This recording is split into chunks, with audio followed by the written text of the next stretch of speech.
আমাদের র্যাবিট এগ্রোতে চীনা হাঁসের নতুন আরেকটা টিম স্নিগ্ধ এবং স্নিগ্ধার মতো আরেকটা টিম কিন্তু যুক্ত হয়ে গেল। আসসালামু আলাইকুম ইব্রাহিম, আমি মানিকগঞ্জ থেকে এমডি আসাদ, র্যাবিট এগ্রো পক্ষ থেকে।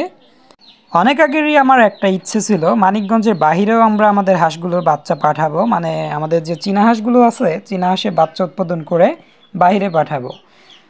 আসলে ফার্স্ট অফ অল যদি আমরা আমাদের নিজের বাচ্চা উৎপাদন না করি, মানে আমাদের এগ্রো পরিবারে যদি বাচ্চা উৎপাদন না করি, আসলে বাহির থেকে বাচ্চা কিনে ওইভাবে গ্যারান্টি দিয়ে বা ভালো মানের বাচ্চা কিন্তু আমাদের কাস্টমার বা সাবস্ক্রাইবার যাদেরই বলেন দেওয়া কিন্তু কোনোভাবেই সম্ভব ছিল না।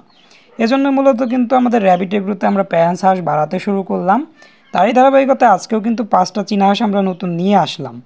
অবশ্যই ভালো মানের বাচ্চা সেল করতে গেলে বা বাচ্চা পেতে গেলে কিন্তু ভালো মানের প্যারেন্টস প্রয়োজন। আমাদের আশা করি মেলটা দেখে বুঝতে পারতেছেন কত বড় সাইজের আমাদের ছেলে হাঁসটা। আমাদের স্নিগ্ধর তুলনায় কিন্তু অনেকটাই বড়।